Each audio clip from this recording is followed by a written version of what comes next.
Hey everyone, welcome back. हम अभिषेक गौरव from IIT BHU। तो अभी हम लोग कंटिन्यू करते हैं। पिछले वीडियो में हम लोग हॉलोस्फीयर के कारण इलेक्ट्रिक फील्ड कैलकुलेट कर चुके हैं।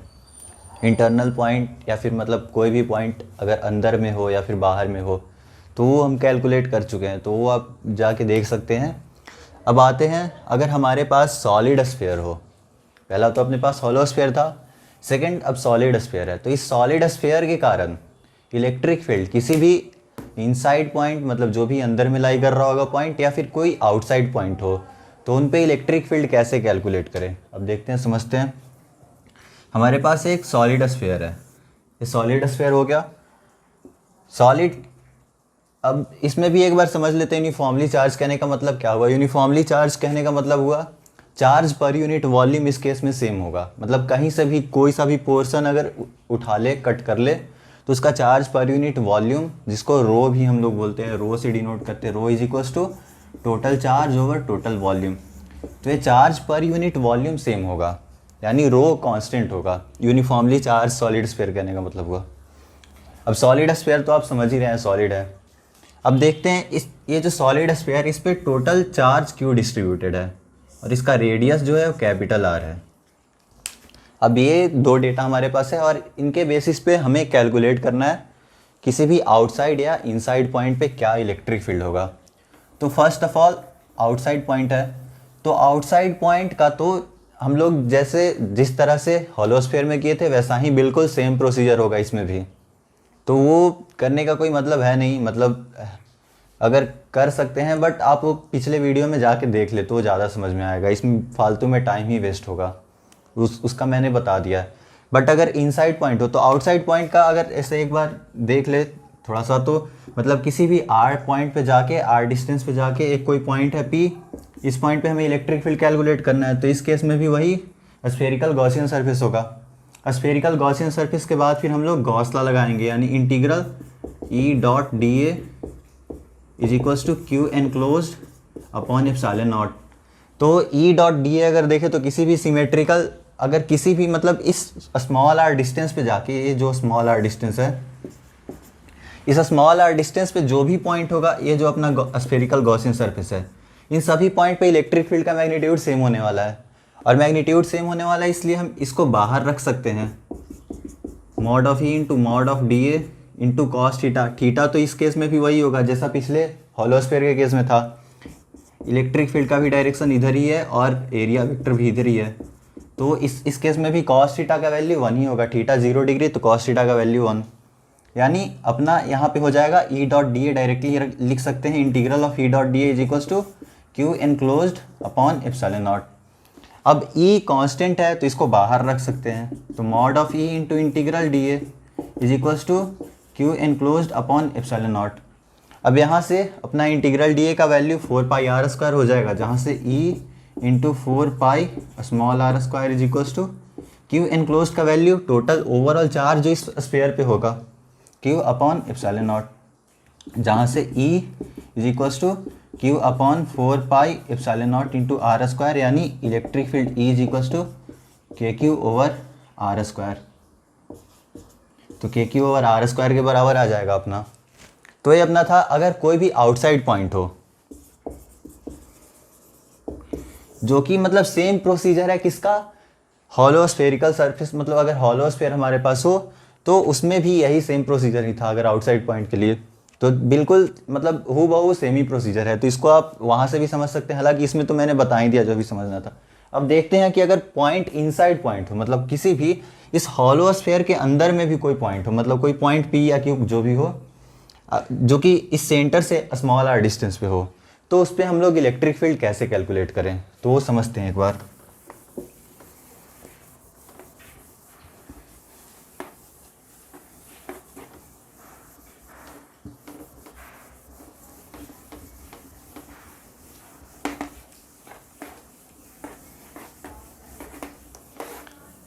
तो हमारे पास हो गया है सॉलिड स्फीयर, और इस सॉलिड स्फीयर पे चार्ज टोटल कैपिटल क्यू है, और इसका जो रेडियस है वो कैपिटल आर है।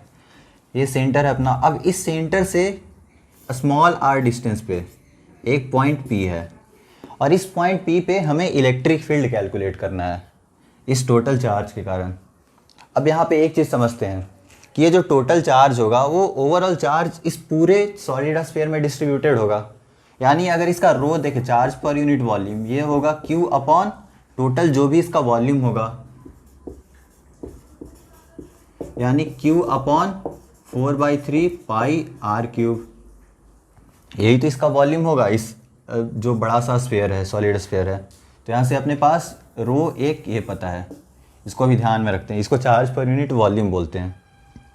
अब यहाँ से हम आते हैं, हमारा प्रोसीजर क्या था। अब एक बार प्रोसीजर देख लेते हैं, समझ लेते हैं। इलेक्ट्रिक फील्ड फाइंड आउट करने के लिए सबसे पहला प्रोसीजर था कि हमें गॉसियन सरफेस सेलेक्ट करना है, और वो सरफेस कुछ ऐसा हो कि इलेक्ट्रिक फील्ड और एरिया वेक्टर या तो पैरेलल हो या परपेंडिकुलर हो। अब यहाँ पे वैसा कौन सा सरफेस होगा, तो इस पॉइंट P पे, मतलब जो कि स्मॉल r डिस्टेंस पे है, यहाँ पे जाके एक स्फेरिकल गॉसियन सरफेस यहाँ पे भी चूज़ कर लेते हैं। अब चूंकि ये जो सॉलिड स्फीयर है वो यूनिफॉर्मली चार्ज है, तो अब होगा क्या कि इस पॉइंट पे अगर हम देखें तो सिमेट्रिकली इलेक्ट्रिक फील्ड बाहर की तरफ होगा, कुछ ना कुछ E जो भी होगा अभी हमें पता नहीं है, E इलेक्ट्रिक फील्ड बाहर की तरफ है। और ये जो सरफेस है, इस सरफेस का एरिया वेक्टर भी तो बाहर की तरफ ही है, DA वेक्टर भी बाहर की तरफ ही है। अब कहीं भी किसी भी पॉइंट पे देखें, यहाँ पे भी देखें तो इलेक्ट्रिक फील्ड इधर की तरफ और एरिया वेक्टर DA भी इधर की तरफ। तो कोई सा भी पॉइंट ले ले, हमारे पास जो एंगल बिटवीन यानी थीटा जो है angle between electric field and area vector वो है 0 डिग्री, यानी cos of theta is equals to 1 हो जाएगा अपने पास। ये हमारे पास आ गया। यहाँ से मतलब अगर स्फेरिकल गॉसियन सरफेस लेते हैं तो सबसे पहला हमने यहाँ पे स्फेरिकल गॉसियन सरफेस का चुनाव किया। अब इसमें देखें तो इलेक्ट्रिक फील्ड चूँकि यहाँ से इस सेंटर से देखें तो सेम ही डिस्टेंस पे है, तो इलेक्ट्रिक फील्ड का मैग्नीट्यूड भी इस पूरे स्फेरिकल गॉसियन सरफेस पे सेम ही होगा, इसका मैग्नीट्यूड सेम होने वाला है सिमेट्री से अगर देखें तो। यानी इलेक्ट्रिक फील्ड जो अभी हम लोग गॉस थ्योरम यूज करेंगे उसमें इलेक्ट्रिक फील्ड को कांस्टेंट रख सकते हैं। अब यहाँ पे गॉस थ्योरम अप्लाई करते हैं।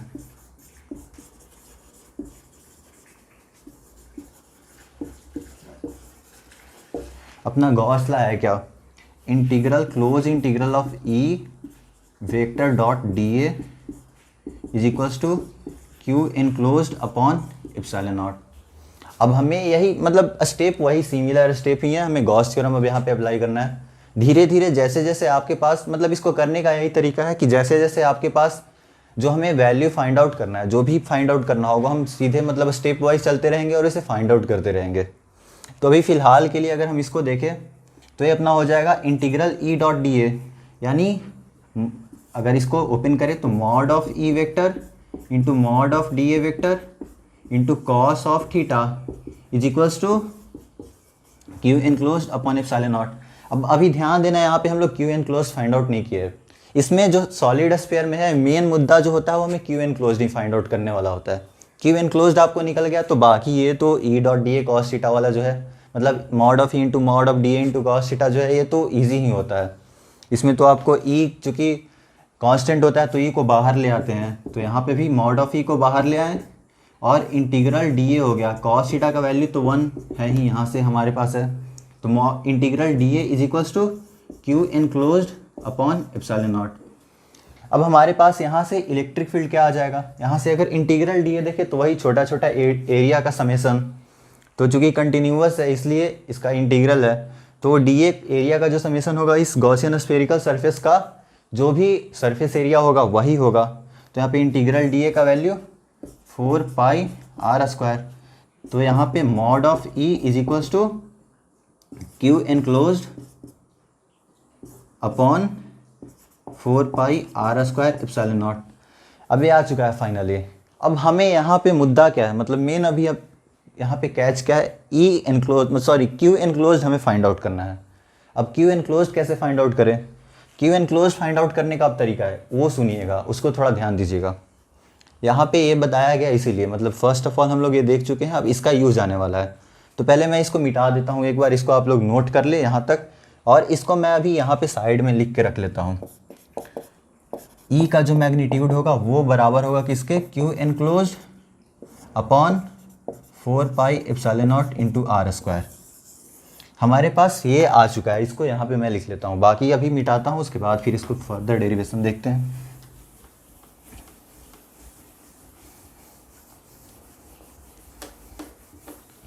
अब अभी तक सब कुछ सही चल रहा था हमारे पास, लेकिन अब मेन फंडा जो है, हमें Q enclose find out करना है। तो क्यू एन क्लोज कैसे फाइंड आउट करें, अब इसका यूज आएगा। रो होता है अपना चार्ज पर यूनिट वॉल्यूम,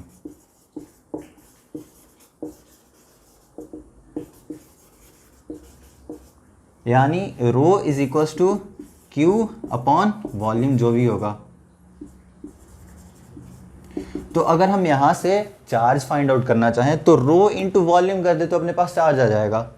अब चूंकि यह यूनिफॉर्मली चार्ज स्फीयर है, यानी अगर हम directly Q enclose find out करना चाहें तो जो भी इस स्फीयर का, इस सॉलिड स्फीयर का जो भी चार्ज पर यूनिट वॉल्यूम होगा मल्टीप्लाइड बाई इस वाले स्फेरिकल सरफेस के अंदर जो भी वॉल्यूम आ रहा होगा, मतलब अंदर में जो भी वॉल्यूम होगा उस वॉल्यूम से अगर मल्टीप्लाई कर दे तो हमारे पास आ जाएगा क्या, यहाँ से इसके अंदर जो भी चार्ज होगा।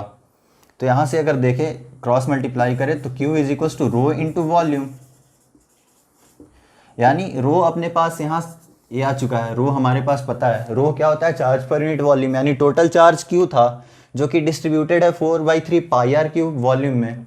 मतलब अगर देखें तो पूरा जो चार्ज है वो इस पूरे स्फीयर में ही डिस्ट्रीब्यूटेड है, इस स्फीयर के पूरे वॉल्यूम में ही डिस्ट्रीब्यूटेड है। तो इसलिए जो Q चार्ज था वो 4/3 पाई आर क्यूब वॉल्यूम में डिस्ट्रीब्यूटेड था, यानी यूनिट वॉल्यूम में जो भी चार्ज होगा वो Q upon 4/3 pi R cube होगा, जिसको हम लोग रो से डिनोट करते हैं, चार्ज पर यूनिट वॉल्यूम से। तो अब किसी भी वॉल्यूम में, मतलब कोई सा भी, इसका छोटा सा ए सेक्शन भी अगर ले लेते हैं, इसके अंदर जो भी वॉल्यूम होता है उसका भी अगर हमें चार्ज फाइंड आउट करना होता तो हम यहाँ पे डायरेक्टली इसका वॉल्यूम इंटू जो इसका रो है उससे मल्टीप्लाई कर देते हैं। तो अब यहाँ पे इसका वॉल्यूम हमें फाइंड आउट करना है। इसका वॉल्यूम तो हमें पता ही क्या होगा, रो, तो यहाँ पे ये जो क्यू एन क्लोज होगा is equals to rho into इसका वॉल्यूम, इस पार्टिकुलर जो स्फीयर है इसका वॉल्यूम। तो जो भी इस गॉसियन सरफेस का के अंदर जो भी वॉल्यूम होगा उसको रो से मल्टीप्लाई करेंगे, यानी 4/3 पाई स्मॉल आर क्यूब, ये हो गया अपना क्यू एन क्लोज्ड। बट अब हम यहाँ पे डायरेक्टली इसको रो, अगर क्वेश्चन में आपको यहाँ पे क्यू के जगह पे अगर रो दिया होता तो अब यहाँ से डायरेक्टली इसको यहाँ से हम लोग रिप्लेस कर देते, जो भी होता वो अपना आ जाता। तो एक बार इसको भी रिप्लेस करके देख लेते हैं। अगर क्वेश्चन में रो दिया होता सिर्फ, मतलब क्यू ना दिया हो, तो उस समय भी आपको ज़्यादा टेंशन लेने की ज़रूरत है नहीं। वहाँ पे क्वेश्चन में आपको रो भी दे सकता है या फिर क्यू भी दे सकता है। तो अगर रो दिया होता तो रो के फॉर्म में यहाँ पे तो आ ही चुका है। अब इसमें इसको रिप्लेस कर देते हैं, इसमें सब्स्टिट्यूट करते हैं, तो इलेक्ट्रिक फील्ड जो अपना होता mod of E is equals to Q enclosed की जगह पे rho into 4/3 pi R cube over 4 pi epsilon naught into R square. तो यहाँ से एक आर, मतलब 2 आर से 2 आर खत्म होगा, एक आर बच जाएगा, 4 से 4 खत्म हो गया, पाई से पाई खत्म हो गया, यानी अपने पास यहाँ पे बच गया rho into R upon 3 epsilon naught. तो अगर आपके पास क्वेश्चन में सिर्फ रो दिया होता तो यहाँ पे आप डायरेक्टली इलेक्ट्रिक फील्ड का मैग्नीट्यूड जो होगा वो हो जाएगा रो आर बाई 3 एप्सिलॉन नॉट। ये भी एक फार्मूला है इसका, तो इसे भी आप ध्यान में रखें। अब हमें मान लो कि हमें क्वेश्चन में रो नहीं दिया हो, सिर्फ क्यू दिया हो, तो अब क्या करेंगे, इस रो के जगह पे ये वाला वैल्यू सब्स्टिट्यूट करेंगे, ये वैल्यू पुट कर देंगे, तो हमारे पास आ क्या जाएगा वो देख लेते हैं एक बार। फर्स्ट ऑफ ऑल आप इसको नोट कर ले, यहाँ से जो भी है, यहाँ से पहले प्रोसीजर क्या था, first of all spherical Gaussian surface select किए, उसके अंदर फिर हम लोग गॉस थ्योरम लगाए, गॉस थ्योरम का यूज़ किए, गॉस थ्योरम का यूज़ करके E dot D is equals to Q enclose upon epsilon naught आया, जो कि फाइनली हमारे पास ये वैल्यू आ गया। अब Q enclose find out करना है, जिसका हम लोग अब इसमें हेल्प लेंगे रो, यानी चार्ज पर यूनिट वॉल्यूम का हेल्प लेने वाले हैं। चार्ज पर यूनिट वॉल्यूम हमें पता है, यानी क्यू अगर हमें फाइंड आउट करना हो तो रो इंटू वॉल्यूम, तो यहाँ से हमारे पास क्यू आ जाएगा, तो क्यू एन क्लोज अपने पास rho into this particular section का, या फिर जो भी ये पार्टिकुलर स्फेरिकल गॉसियन सरफेस है उसके अंदर जो भी वॉल्यूम होगा वो, तो 4/3 पाई आर क्यूब। यहाँ से अपने पास क्यू एन क्लोज जो भी वैल्यू है इसका सब्स्टिट्यूट, इसमें इसको सब्स्टिट्यूट करेंगे क्यू एन क्लोज की जगह पे। अब यहाँ से अपने पास इलेक्ट्रिक फील्ड का magnitude rho R over 3 epsilon naught आ गया। अब इस रो में अगर हमारे पास रो ना दिया हो, रो की जगह पे क्यू दिया हो, तब क्या करते हैं, अब इस रो के जगह पे इसका वैल्यू यहाँ से सब्स्टिट्यूट कर देते हैं, तो वो देख लेते हैं एक बार।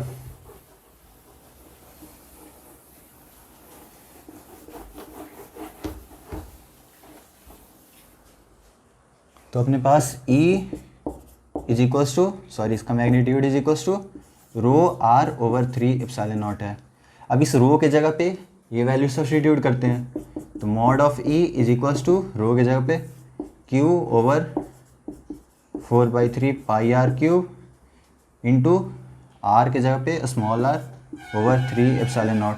तो 3 से 3 ख़त्म हो गया, यानी electric field E is equals to Q upon 4 pi epsilon naught into R cube into small R. तो यहाँ से electric field E is equals to K Q small R over R Q के बराबर आ गया, चूँकि K is equals to 1/4 pi epsilon naught के बराबर होता है। तो यहाँ से इसका वैल्यू सब्स्टिट्यूट करने के बाद अपने पास K Q small R over capital R cube आ जाएगा। तो नेट जो अपना इलेक्ट्रिक फील्ड हो गया किसी भी इनसाइड पॉइंट, कोई भी अंदर का पॉइंट हो, ये ध्यान रखना है जब भी यहाँ पे यूनिफॉर्मली चार्ज सॉलिड स्फीयर होगा तभी ये फॉर्मूला वैलिड होगा। Non uniform charge solid sphere के केस में कुछ और हो जाएगा, जो कि मैं नेक्स्ट वीडियो में डिस्कस करूँगा उसके बारे में भी।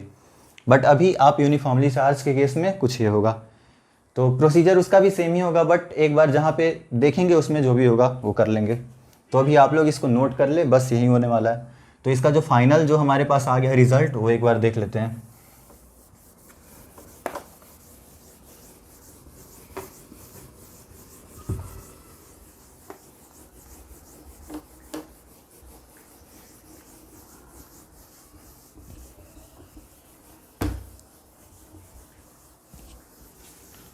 अब हमारे पास क्या था, एक सॉलिड स्फीयर था जिसका रेडियस कैपिटल आर हो, कैपिटल क्यू चार्ज है इस पे, या फिर रो चार्ज पर यूनिट वॉल्यूम भी ले सकते हैं। First of all inside point,